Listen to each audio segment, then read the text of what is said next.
हवन हे एक पारंपरिक हिंदू विधी असून त्याचे आध्यात्मिक आणि वैज्ञानिक महत्त्व आहे। हे वातावरण शुद्ध करते, वाईट शक्ती दूर करते, सकारात्मक ऊर्जा वाढवते, पूजा पूर्ण करते आणि इच्छा पूर्ण करते। हवन केल्याने सकारात्मक ऊर्जा निर्माण होते, ज्यामुळे आरोग्य सुधारते आणि जीवनातील अडथळे दूर होतात। कोणत्याही पूजा किंवा धार्मिक कार्यानंतर हवन केल्याने ती पूजा पूर्ण होत असते। हवन करताना देवतांना उद्देशून मंत्रोच्चार केला जातो आणि आहुती दिल्याने आपल्या इच्छा पूर्ण होतात। हवन केल्याने घरात सकारात्मक स्पंदने निर्माण होतात आणि नकारात्मक शक्तींचा नाश होतो। वाईट ग्रहांचा प्रभाव कमी करण्यासाठी आणि जीवनात यश मिळवण्यासाठी हवन केले जाते। हवनामुळे वातावरण शुद्ध झाल्याने आरोग्यावरही सकारात्मक परिणाम होतो। हवनामध्ये तूप आणि साखर यासारख्या पदार्थांच्या ज्वलनातून ऑक्सिजन तयार होतो। हवन केल्याने घरात धन, संपत्ती आणि समृद्धी वाढते। हवन केल्याने जीवनातील येणारे अडथळे दूर होतात आणि प्रगतीचा मार्ग मोकळा होतो। तर हवन केल्याने अशा प्रत्येक ज्या आपल्या अडचणी आहेत दूर होतात। त्यामुळे प्रत्येकाने हवन नक्की करा आणि नवरात्रीमध्ये अष्टमीला किंवा मग नववीला तुम्ही हवन जरूर करा। तर माझा व्हिडिओ पूर्ण बघा, मी हवन कसं केलं आहे ते मी तुम्हाला दाखवणार आहे। तर हवन जे आहे तर कोणीही करू शकतं, स्त्री किंवा पुरुष किंवा मुली कोणीही हवन करू शकतात। हवन जे आहे तर तुम्ही देवाकडे तोंड करून बसू शकता किंवा आपण जिथे घट मांडलेला आहे तिकडे सुद्धा तुम्ही पूर्व किंवा पश्चिम दिशेला आपल्याला हवन करायचं आहे। तर आपल्याला हवन सामग्री काय काय लागणार आहे ते मी तुम्हाला व्हिडिओमध्ये दाखवलेलं आहे। श्री स्वामी समर्थ। तर आपल्याला नवरात्रीमध्ये जे आहे तर आपल्याला हवन घरच्या घरी आपल्याला हवन कसं करायचं ते मी आज तुम्हाला सांगणार आहे। तर आपल्याला हवन करण्यासाठी जे आहे तर आपल्याला हवन पात्र लागतं आहे। तर आपल्याला हे दुकानात मिळून जाईल, जिथे आपल्याला पूजा साहित्य मिळतं त्या दुकानात आपल्याला हवन पात्र मिळून जाईल। याच्यामध्ये लहान मोठी साईज असते, तुम्हाला जी असेल ती घेऊन तुम्ही तांब्याचं सुद्धा हवन पात्र घेऊ शकता किंवा मग तुम्ही असं सुद्धा घेऊ शकता। याच्यामध्ये लहान मोठी साईज मिळून जाते। जर तुमच्याकडे हवन पात्र नसेल तर तुम्ही आपल्याकडे तांब्याचं ताट असतं, याच्यामध्ये आपण माती टाकून आपण याच्यामध्ये सुद्धा करू शकतो। तर आपल्याला हवन करताना पहिले आपल्याला याच्या हवन कुंडामध्ये आपल्याला माती टाकायची आहे, कारण आपलं जे हवन कुंड आहे तर ते गरम होऊ नये आणि आपली खाली फरची सुद्धा खराब होऊ नये, त्यासाठी आपण खाली पाट घेतला तरी चालेल। आणि आपल्याला याच्यामध्ये प्रथम आपल्याला माती टाकायची आहे। त्यानंतर आपल्याला प्रथम दिवा प्रज्वलित करून घ्यायचा आहे आणि हवनाभोवती थोडीशी रांगोळी पण काढून घ्या छोटीशी। दिवा प्रज्वलित करून झाल्यानंतर आपल्याला काय काय साहित्य लागतं आपल्याला हवन करण्यासाठी आपल्याला पूजा साहित्याच्या दुकानात मिळून जाईल किंवा केंद्रात सुद्धा मिळून जाईल। तुम्हाला काय काय लागतं ते मी तुम्हाला सांगते। तर हवन कुंडाची आपल्याला प्रथम पूजा करून घ्यायची आहे। आपल्याला हळदी कुंकू लावून घ्यायचं आहे आणि फूल अर्पण करून घ्यायचं आहे।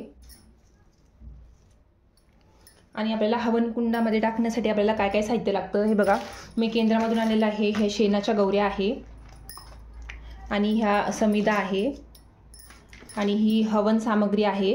तर हे आपल्याला केंद्रामध्ये मिळून जाईल किंवा मग जिथं पूजा सामग्री मिळते त्या दुकानात तुम्हाला हे मिळून जाईल।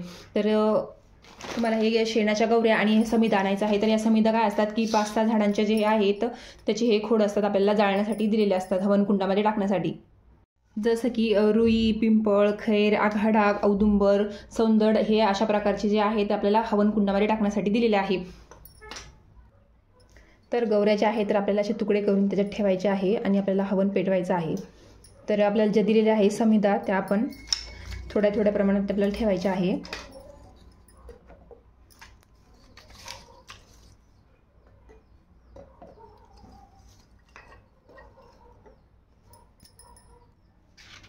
आणि आपल्याला कापूर लावून आपल्याला हवन पेटवून घ्यायचं आहे।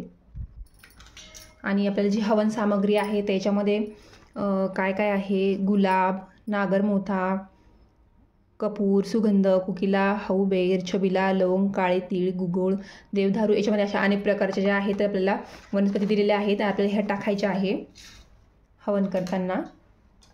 तर आपण थोडं थोडं पण टाकू शकतो।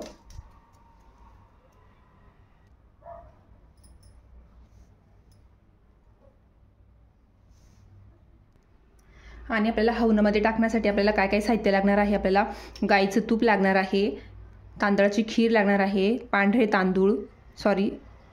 तीळ, तांदूळ, साखर, जव आणि गहू आणि कापूर लागणार आहे।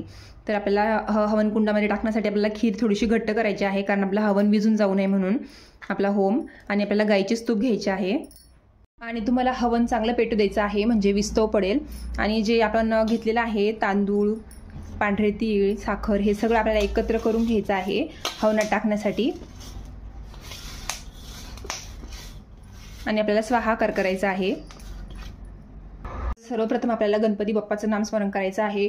ओम गणगणपतये नमः स्वाहा. ओम गणगणपतये नमः स्वाहा.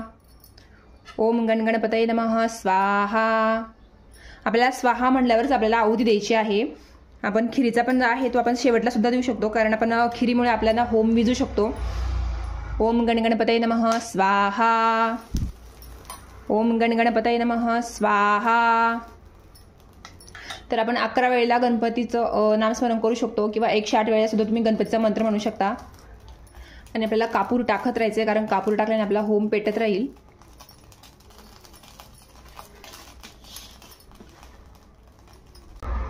तर तुम्ही दुर्गा सप्तशतीचं पठण करून सुद्धा तुम्ही स्वाहाकार करू शकता. पण दुर्गा सप्तशतीचं जे पूर्ण आहे, जे 13 अध्याय आहे, ते पूर्ण घेऊन आपल्याला प्रत्येक ओवीला आपल्याला स्वाहा म्हणायचं आहे. तर हे तुम्हाला जर हे जमत नसेल तर तुम्ही आपला जो नवारणव मंत्र आहे, ओम ऐं ह्रीं क्लीं चामुंडाय विद्ये, तो मंत्र म्हणून सुद्धा तुम्ही स्वाहाकार करू शकता. जसं की हे बघा, आपल्याला पहिला अध्याय जर घेतला आपण तर हे बघा, सूर्यटने सावरणी म्हणून बोलती आठवा, उत्पत्ती कथा त्याची विस्तारे ऐक सांगतो स्वाहा. आपल्याला स्वाहा करताना आपल्याला हे 3 बोटांनी आपल्याला स्वाहा करायचं आहे. जे सर्व आपण घेतलेलं आहे साहित्य ते आपल्याला एकत्र करून हे 3 बोटांनी आपल्याला स्वाहाकार करायचा आहे. तरी आणि आपल्याला तूप पण टाकायचं आहे स्वाहाकार म्हणताना. तर ओम ऐं ह्रीं क्लीं चामुंडाय विद्ये स्वाहा. ओम ऐं ह्रीं क्लीं चामुंडाय विद्ये स्वाहा. ओम ऐं ह्रीं क्लीं चामुंडाय विद्ये स्वाहा. किंवा मग तुम्ही श्री सुक्तम म्हणून सुद्धा आपण स्वाहाकार करू शकतो. आपल्या श्री सुक्तमच्या प्रत्येक वेळेला आपल्याला स्वाहा म्हणायचं आहे. आणि आपल्याला जी हवन सामग्री दिलेली आहे ती पण आपल्याला थोडी थोडी टाकत राहायची आहे याच्यामध्ये.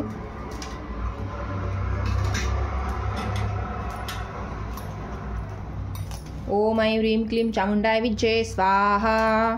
ओम ऐं ह्रीं क्लीं चामुंडाय विद्ये स्वाहा.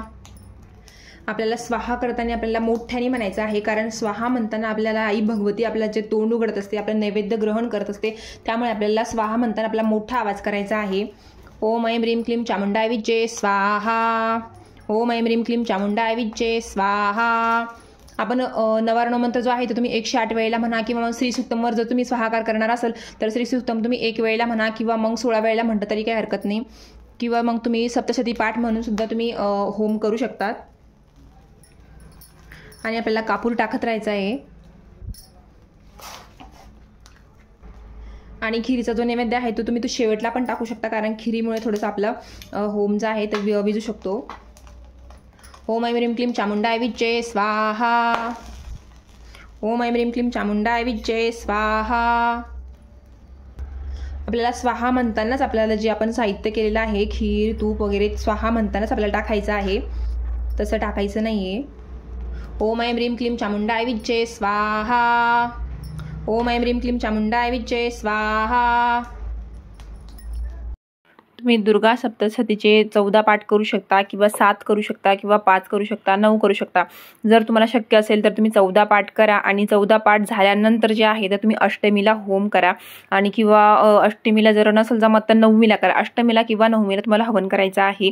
आणि त्या दिवशी जे आहे तर तुम्हाला पुरणाचे दिवे करायचे आहे. आणि पुरणाचे 21 दिवे करायचे आहे. तर आणि 21 दिवे जे आहे त्याच्यामध्ये तुपाच्या वाती लावायच्या आहे, तुम्हाला फुलवाती. आणि तुम्ही दिवे करू शकता, किंवा मग एका प्लेटमध्ये असं पुरण थापायचं आहे आणि 21 आपल्याला होल करायचे आहे. त्याच्यामध्ये 21 वाती लावायच्या आहे. आणि त्या पूर्णाच्या दिव्यांनी आपल्याला कुळदेवीला ओवाळायचं आहे. आणि आपल्या ग्रंथाला, सप्तशती ग्रंथाला ओवाळायचं आहे. आणि आपल्याला होमाला पण ओवाळायचं आहे त्या दिवशी. तर अष्टमीला हवन करा, किंवा मग 9वीला करा. आणि ज्यांना जर 14 पाठ शक्य नाही आहे तर त्यांनी 1 केले असतील, 2 केले असतील तर त्यांनी सुद्धा हवन करू शकता. कारण हवन केलेलं खूप चांगलं असतं. घरामध्ये जी निगेटिव्हिटी आहे ती निघून जाते आणि घरामध्ये प्रसन्न वातावरण असतं. त्यामुळे तुम्ही कधीही हवन करू शकता. या नवरात्रामध्ये 9 दिवसांमध्ये, ह्यावर्षी नवरात्र जी आहे ती 11 दिवस आहे. तर तुम्ही हवन जे आहे तर तुम्ही 1 पाठ जरी केला, 2 जरी केले, तुम्ही जितके जरी केले असतील तर तुम्ही हवन करू शकता. तसं काही नाही, तुम्ही कधीही हवन करू शकता. तुम्ही सप्तमीला करा, किंवा तुम्ही पहिल्या माळीला, दुसऱ्या माळीला कधीही करू शकता. आणि तुम्हाला मी हवन सामग्री सांगितलेली आहे की कोणती कोणती लागणार आहे. तुम्हाला गाईच्या शेणाच्या गौऱ्या लागणार आहे. तुम्हाला गहू, तांदूळ, जव आणि तांदळाची खीर जी लागणार आहे. तुम्हाला गाईची शुद्ध तूप लागणार आहे. तर तुम्हाला आपल्याला हवन होईपर्यंत आपल्याला सामग्री पुरली पाहिजे एवढी तुम्हाला सामग्री आणायची आहे. फार काही मोठी नाही, 10,000 रुपयाला पुढे भेटतात फक्त ते. आणि हवन झाल्यावर जी राख आहे ते आपल्या निर्माल्यामध्ये टाकायची आहे. म्हणजे एखाद्या झाडाखाली टाका किंवा मग तुम्ही जिथं वाहतं पाणी असेल त्या पाण्यामध्ये सुद्धा तुम्ही टाकू शकता, इकडे तिकडे न फेकता. जर तुम्ही दुर्गा सप्तशतीचे जर पठण करून जर तुम्ही हवन करणार असाल तर तुम्हाला 3 ते 4 तास लागू शकता, कारण आपल्याला प्रत्येक ओवीला स्वाहा म्हणायचा आहे. त्यामुळे तुम्ही नवार्णव मंत्र म्हणून सुद्धा तुम्ही स्वाहाकार करू शकता, कारण नवार्णव मंत्र म्हटल्यावर जास्त वेळ लागणार नाही. तुम्हाला जर वेळ जास्त असेल तर तुम्ही सप्तशती वाचून सुद्धा तुम्ही स्वाहाकार करू शकता, किंवा मग श्री सुक्तमच्या प्रत्येक ओवीला आपल्याला स्वाहा म्हणायचा आहे. तुम्हाला मी दाखवलेचं आहे व्हिडिओमध्ये आपल्याला कसं कसं करायचं आहे आणि केव्हा स्वाहा म्हणायचं आहे. आहुतीसाठी जी आपली सामग्री आहे ती सर्व मिळून आपल्याला या 3 बोटांनी ज्या आहेत आपल्याला आहुती द्यायची आहे, किंवा मग तुम्ही 5 बोटांनी सुद्धा देऊ शकता. तर अशा प्रकारे तुम्हाला हवन करायचं आहे घरच्या घरी, आणि आपल्या घरामध्ये जे आहे कुळदेवीला प्रसन्न करायचं आहे. त्यामुळे नक्की सर्व महिलांनी, पुरुषांनी, ज्यांना जमेल त्यांनी हवन नक्की करा. तर माझे व्हिडिओ आवडत असतील तर लाईक करा, सबस्क्राईब करा, शेअर करा. श्री स्वामी समर्थ.